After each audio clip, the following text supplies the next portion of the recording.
12년 전에 이미 왜냐하면 쓰나미가 덮쳐가지고 다 망가진 상태에서 그냥 흘러나간 거잖아요. 어떻게 할 수도 없이. 그게 1경 6천조 베크렐이라고 합니다. 그렇게 해가지고 문제가 됐습니까? 아무 문제가 없었습니다. 이걸 옹호하는 게 아닙니다. 자연재해 앞에서 어쩔 수 없이 당한 인간의 이 한없이 작은 존재인 인간들이 저지른 실수겠죠. 왜냐하면 엔지니어들이 낮게 짓지 말고 높게 져라 쓰나미가 올 수도 있으니까 도쿄전이 그거 안 한 거잖아요. 그 다음에 빨리 바닷물 집어넣어서 시켜라 늦췄잖아요. 그런 인재가 있습니다만 도쿄전이 실수한 것도 있고 잘못한 것도 있지만 엄청난 자연재해 앞에서 무기력한 인간들이 당한 거잖아요. 그리고 2년 동안 겨우겨우 해서 지하수 오염되는 것 차수병 맞고 그것을 해낸 겁니다. 모아서 알프스로 걸러서 이제 옛날보다 훨씬 더 적게 내보내겠다고 하는 것이 일본의 조치였습니다. 2년 동안 흘러나왔을 때 지금 텔레비에 나오는 소균열이라는 그 대학 교수분이 나와가지고 2013년도에 아무 문제 없다고 했어요. 먹는 거 아무 문제 없다고 했습니다. 본인도. 근데 갑자기 12년 전에 그것보다 훨씬 12년이 흘러가지고 10년이 흘러가지고 1만 분의 1짜리 1만 분의 1 정도 되는 방사능이 나온다고 당장에 내부 피폭이 내고 난리가 난다고 이러고 있습니다. 오늘 아마 연안읍 우리 근해 바다가 이제 연안읍 근처에서 또 바다 고기를 굽는 분들이 연안읍 어민들입니다. 연합 어민들이 아마 너무나 불안하니까 국민 대토론회를 하자고 할 겁니다. 요구할 겁니다. 아니 나서가 반대하는 사람 다 불러갖고 한번 얘기를 해보자 전문가들끼리. 근데 제가 보기에는 나올 사람도 없을 것 같아요.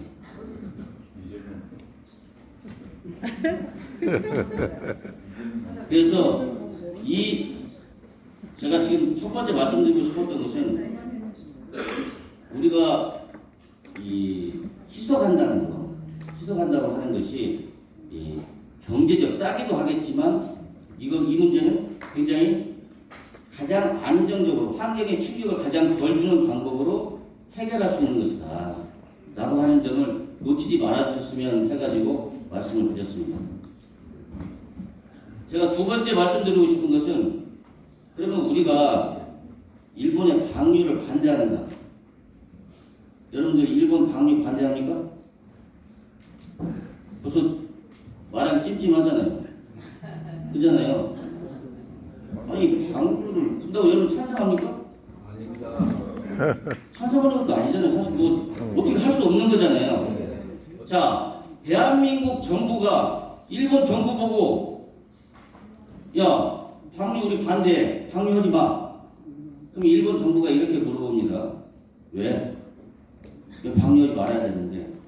그럼 뭐라고 해야죠? 위험하니까 라고 얘기할 수 있겠죠.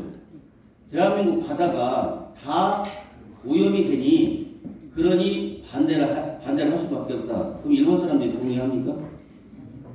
전 세계 사람들이 동의합니까? 안 합니다. 그래서 WTO 1차에서 후쿠시마 수입 금지 조치에 대해서 얘기했을 때 대한민국이 패소했습니다. 왜 패소했어요? 수산물이 위험하다는 걸 입증해야 되는데 입증할 수 있는 방법이 아무것도 없는 거예요. 왜냐? 자요. 우리가 수산물이라고 하는 게 바다에서 흔히들 아까 그 양이라고 하는 것도 있지만 두 번째로 생물들이 먹어서 이게 축적이 되고 위로 올라갈수록 먹이사슬 위로 올라갈수록 증폭이 된다고 그러잖아요. 네? 그런데 이 증폭의 정도가 무슨 어마어마하게 난리가 나는 것처럼 얘기를 하는데 당시에 2011년도 4월 초에 사고가 난 뒤에 6월 달에 미국 MIT 대학이 주도했던 국제 공동 조사가 있었습니다. 그 해역에서. 그럼 뭘 조사하냐? 가장 먹이인 동물성 플랑크톤이 갖고 있는 세슘 농도부터 시작을 합니다. 예? 큰 물고기 잡기는 쉽지 않지만 바닷물 뜨면 그 안에 플랑크톤이 다 있습니다. 이 농도를 측정을 했을 때 세슘 농도가 10배에서 1000배 정도 올라갔다고 하는 것을 확인했습니다. 그 다음에 이 플랑크톤 세슘 농도가 바닷물보다 40배 정도 증폭됐다고 하는 것을 확인했습니다. 그러나 이것이 증폭이 됐다 해가지고 우리가 먹는 것에 방사능 기준치가 있죠. 기준치가 있습니다. 위험한 수준이 있습니다. 방사능이라고 하는 게. 기준치는 위험하다고 하는 수준의 10분의 1 정도로 설정했습니다. 최근에는 우리나라에서도 그걸 뭐라고 하니까 후쿠시마 그것 때문에 더 낮췄죠. 이 기준치조차도 못 넘어가는 겁니다. 아무리 증폭을 일어나도. 더군다나 3개월이 지난 뒤에 30km 떨어진 외에서는 그냥 자연 방사능 수준에 불과했습니다. 이게 2011년도에 이미 국제 공동조사에 다 나온 얘기입니다. 이거 대한민국에 있는 해양 생태학자들이 다 아는 얘기들입니다. 논문을 찾아보면 다 나오는 얘기들이에요.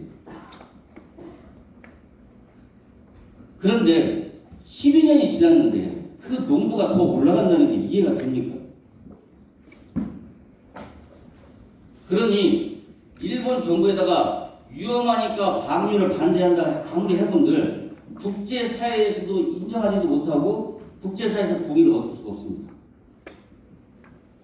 그래서 정부가 방류 반대를 말을 못하는 겁니다. 자, 두 번째요.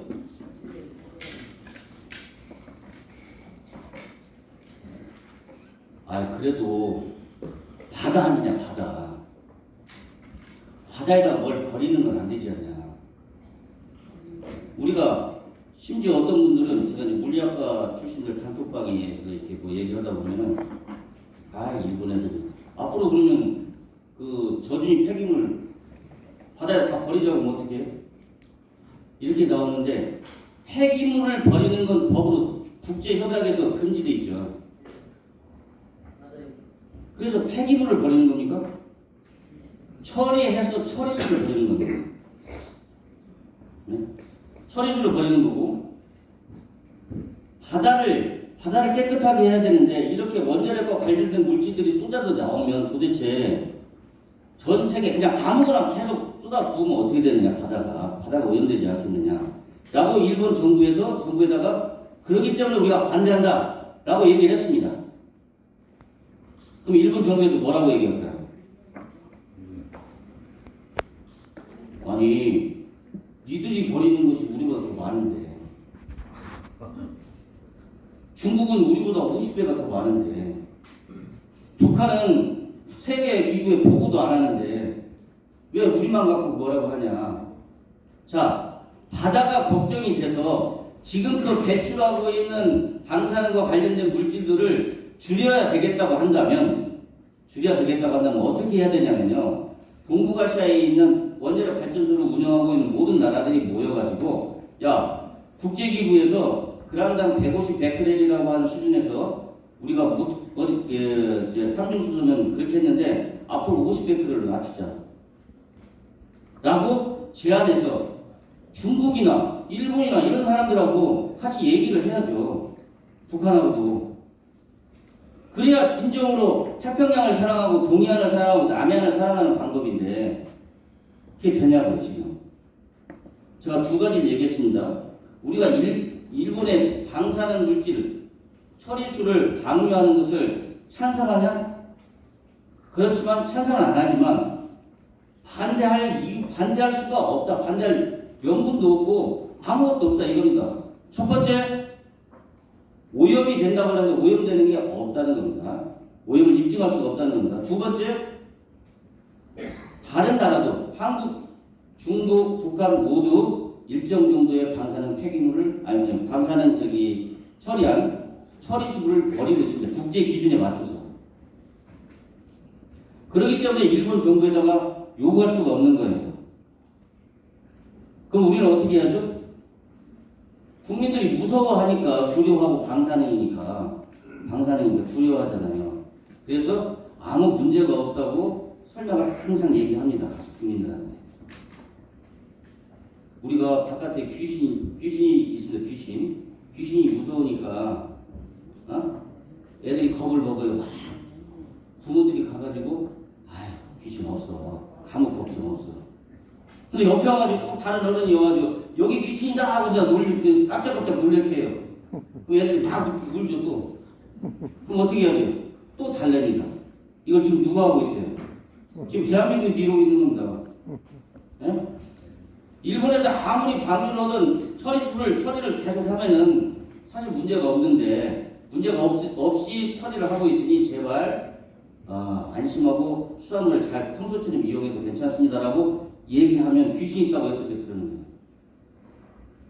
이게 과학과 괴담의 싸움인 겁니다.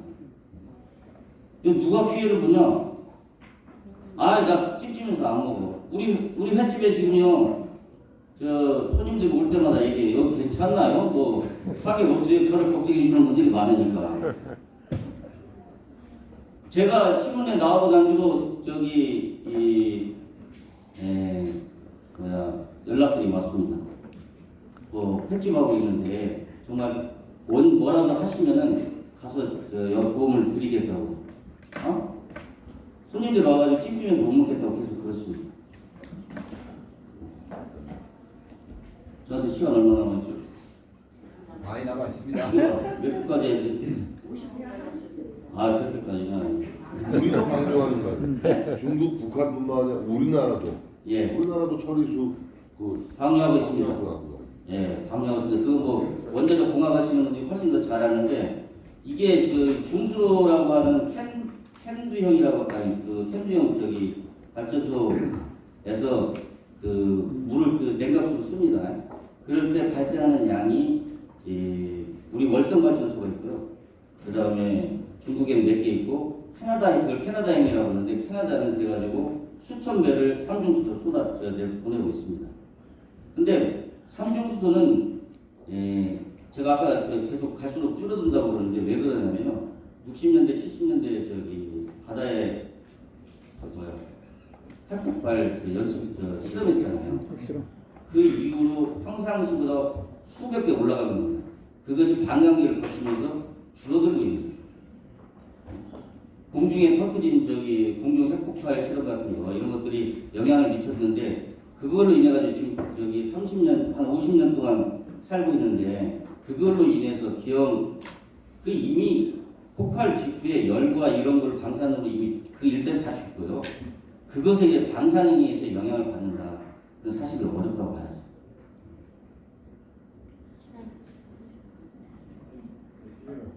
네, 알겠습니다. 제가 오늘 보면서 정성근 회장님 아십니까? 쌍소리. 네, 제가 안 들어요. 이 괴담과 과학과 괴담의 싸움 아니냐. 이거에 대해서 제가 왜 이렇게 장사하는 사람인데 제 장사만 하면 되는데 왜 이렇게 나섰느냐. 근데 이 싸움은요 과학과 괴담만의 싸움은 아닙니다. 이 싸움은 이건 사실 반일 감정을 부추기겠다라고 하는 명백한 의도를 갖고 시작한 싸움입니다. 생각해보세요. 아무리 상식적으로 12년 전에도 아무 문제가 없었는데 지금 왜 이것이 문제가 됩니까? 국민들의 반일 감정을 이용하겠다고 하는 사람들이 있어서입니다. 조국 전 법무부 장관이 저하고 대학 동기고 전 대학교 다닐 때 잘 알지는 못했지만 제가 군산에 출마한다 보니까 출판 기념회에 오기로 했어요. 잘 아는 사이는 아닌데 어떻게 자기가 오겠다고 그러더라고요. 근데 저는 죽창가를 부른다고 할 때 제가 뭔 생각을 했냐면 자가 미쳤나. 저것은 반일 감정을 불러일으키겠다는 사인이거든요. 신호거든요. 왜냐하면 우리는 아무리 과학을 얘기해도 반일 감정과 싸우기는 정말 힘듭니다. 그렇잖아요. 그것을 싹 건드려가지고 뭔가 이득을 보겠다는 거 아니면 대한민국의 책임 있는 정치인이 동북아에서 서로 가까운 이웃 나라가 일부러 무슨 뭐야 방출하겠다는 이제 가까운 일본하고 가깝게 지내는 것도 저 부족한데 거기에서 맞서 싸워서 죽창을 들자 이런 것은 굉장히 의도를 갖고 하는 겁니다. 저는 이 문제 제가 왜 이런 생각을 가지고 있냐면요. 우리나라에서 민족주의라고 하는 것은 백해 무익하다고 생각합니다. 더군다나 혈연을 중심으로 한 민족주의 있잖아요. 이 민족주의는 북한만 있습니다. 북한에서 주장하는 게 그거예요. 혈연을 중심으로 한 민족주의가 북한입니다. 다른 데는 민족이라고 것은 근대의 산물이지 핏줄을 가지고 저 민족을 얘기하지 않습니다. 그래서 마치 핏줄을 근거로 해서 뭘 하자고 하는 것들은 되게 수상한 겁니다. 지금 우리가 지금 현실이 어떻습니까? 중국 대사가 중국에 배팅하지 않고 미국에 배팅하는 것이 문제라고 하지 않습니까? 근데 뭐가 문제죠? 사실은 북한에 배팅하고 있는 중국 때문에 문제잖아요. 예? 북한에 배팅하고 있는 중국 때문에 북한이 저렇게 난리 법석을 띄고 유엔을 통해서 제재를 하는 것도 못하게 하고 이루어지지도 않고 아무리 국제회의에서 하더라도 그래서 동북아에서 위험한 일이 벌어지고 있는 것은 사실 중국이 방조하고 있기 때문에 그런 거 아닙니까? 여기에서 한국과 미국, 일본이 굳건하게 자유를 가치로 가는 한미일 동맹만이 이 난국을 타결할 수 있는데 이걸 균열낼 수 있는 게 뭐가 있습니까? 반일강제입니다. 그래서 집요하게 이 문제에 달라드는 겁니다. 저는 그런 문제의식을 느끼고 있기 때문에 제가 선거도 많이 떨어져 봤고 내가 앞으로 남은 인생에서 할 수 있는 일이 뭘까? 이런 반일 감정이나 반일 민족주의나 이걸 퍼뜨린 사람들이 누굽니까? 저희들입니다. 당시에 전두환과 싸우기 위해서 온갖 무기를 찾다가 막스 레닌주의도 들러오고 무슨 주체사상도 들고 오고 다 했습니다. 가장 쓸모가 있는 게 뭘까요?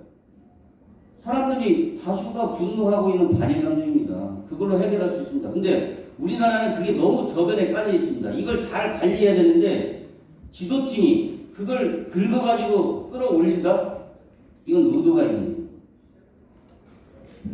그래서 저는 이 싸움이 과학과 괴담의 싸움이기도 하거니와 더 크게는 사실은 반일 민족주의와 싸움이고요. 그 다음에 자유를 향한 동맹, 자유를 위한 동맹, 이 자유를 위한 동맹을 지키는 싸움입니다. 그래서 저는 물러설 수가 없는 거고 제가 남은 필생에서 해야 할 일이라고 생각하기 때문에 이걸 하고 있는 겁니다. 설령 국민의힘이더라도 제가 고민 많이 했습니다. 저보고 여기 와서 얘기하라고 하는데 제 첫 번째는 제가 잘한 게 있어야 어디 가서 바라는 거 하고 그러는데 참 제 세상에도 잘 안 풀리는 사람 불러다가 뭔 얘기를 들으려고 하냐. 국민의힘에서 그동안 몇 차례 불렀는데 저 안 갔습니다. 제가 스스로 창피해서. 근데 이번만큼은 물러서면 안 되겠다. 이런 겁니다. 더군다나 유리하잖아요. 아니 과학자들이 전국에 있는 과학자들이 지지하고 있지 않습니까? 제가 알기로 신문 기자들, 과학 담당 전문 기자들 이 후쿠시마 오염수와 관련돼서 말하는 사람 못 봤어요. 괜히 끼어들어가지고 위험하다고 어찌고 핵폐수에 맞다고 이런 얘기 자기가 글을 쓰는 순간 다 기록이 남잖아요. 환경 전문 기자, 과학 전문 기자들 여기에 발언합니까? 발언 안 합니다. 오로지 정치 선동만 남아 있습니다.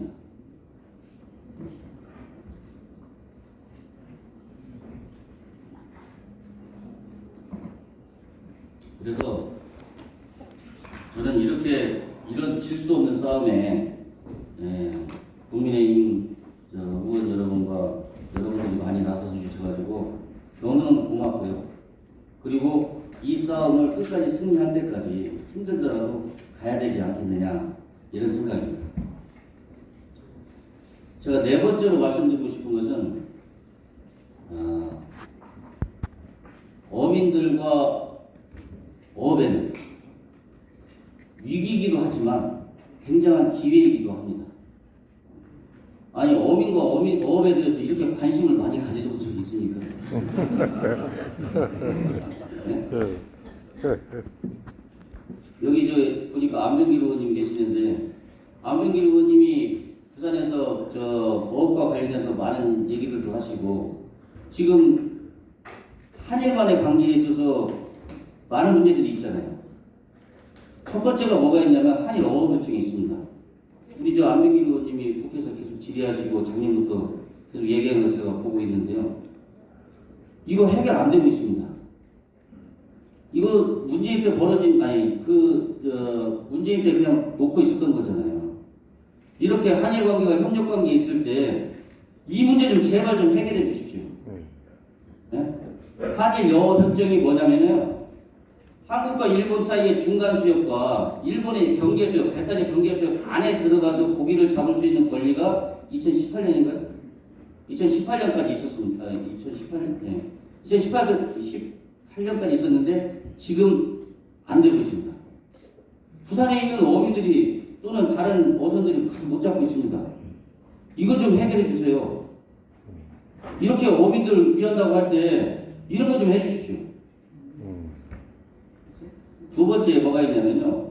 7광구 문제가 있습니다. 이건 국토와 관련돼 있고 한일 간에 지금 서로 빡킹 나고 있잖아요. 이것도 국민의힘이나 예를 들어서 적극적으로 얘기해 주세요. 무슨 우리가 일본에 아부하게서 있는 정당도 아니고 일본 뭐 편들자는 정당도 아니잖아요. 대한민국 정당이 그런 정당이 어디 있습니까? 7광구 문제도 빨리 얘기를 해서 안 되면 일본에 우리가 오히려